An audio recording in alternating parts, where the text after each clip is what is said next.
So yan, good morning mga kamot-mot. So for today's episode, so nandito tayo ngayon sa Harley Davidson of Cavite para sa 2024 Nightster.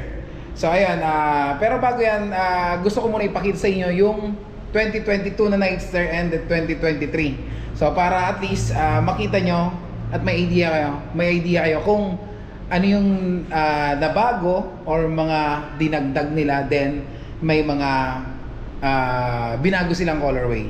So yun, papakita ko sa inyo. So unahin natin yung 2022 na Nightster. Okay? So ito yung standard.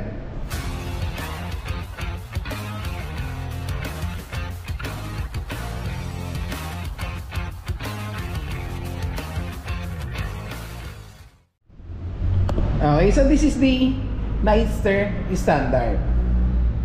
Yan. So mapapansin nyo yung evolution or yung pagbago ng design papuntang 2024. So may 2023 doon. So pakita ko muna sa inyo yung 2022. Yan. So siyempre sa specs, sa features, meron tong traction control, meron tong 3 riding modes, then yun, ABS both front and rear. So yun. So price nito is 799,000 pesos. The 2022 Nightster Vivid Black. Yan.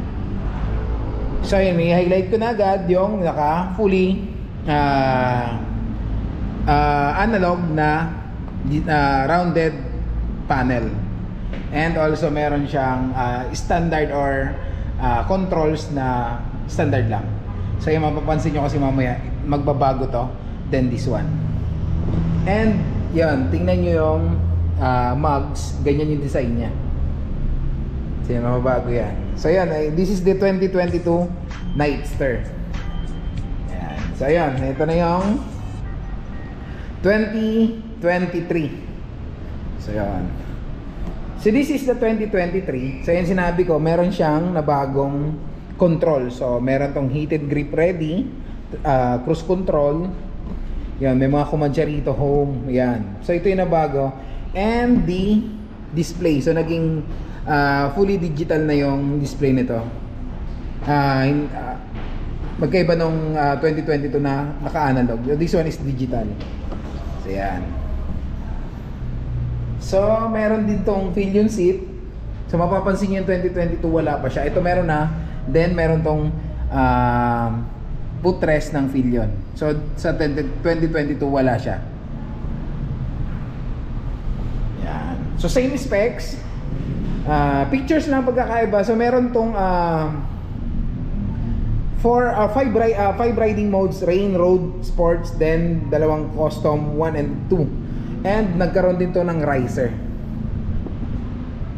So yan, the riser. So 5-inch. Yan, yung nabago niya compare doon sa 2022. Then ito yung sinasabi ko kanina na nabago yung design ng mugs. And then colorway naging gray. Yan. So yan yung more on glossy siya ngayon. Then yun, ito nabago agad. Ito makita mo agad dito na nabago siya. Yan. So silipin natin ngayon yung 2024. So ito yung latest model ng Nightster. So ang price pala nito is 835. So from 799 to 835. Then dito tayo sa 2024. Okay. So tara. Ayan, so this is the 2024 Nightster. So same design. So ano pagkakaiba lang is yung colorway niya. Naging matte black. So compare sa 2023 na more on glossy. So sa mugs same, sa pillion seat, then sa pillion na footrest or foot peg ng pillion. Yan. So same digital, may riser. So yun, yung controls 2024 and 2023 the same. Brembo brakes. Yung Mags 2023, same design and colorway. Cowling. Yan. So ilalagay ko yung buong specs nitong bike, and the pictures and the price. So ang price nito is 855 for the 2024 Nightster. Solid. So million, ito na paganda kasi ang price difference na ito is 36,000 pag kumuha ng standard na 2024 ay 2023. So 36,000 lang yung pagkaka difference nila. Meron ka na ng ganito.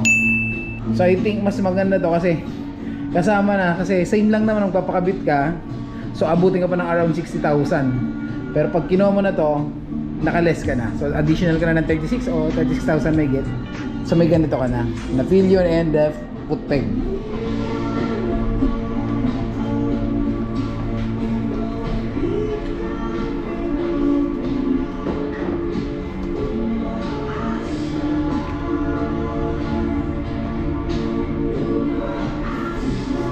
So rounded bar and mirror.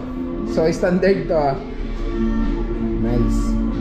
Itong riser na nagpaganda kasi pagkakaiba, naka-aggressive ka kasi sa 2022. Pagdating mo sa 2024 and 2023, naka-upright na siya dahil dito sa 5-inch na riser. Yan, mga kamod-mod.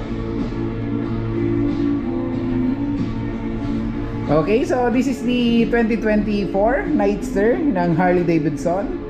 So located yan sa mga gustong ma-view yung unit. So located yan sa Harley Davidson of Cavite. So pasyalan nyo na lang para makita nyo personal. Pwede nyo upuan. Ay, hindi ko lang alam kung may demo unit sila, pero alam ko magkakaroon sila ng ganito na demo unit. Then abangan nyo na lang dito sa aking page para mas update kayo or updated kayo sa mga Harley Davidson big bike.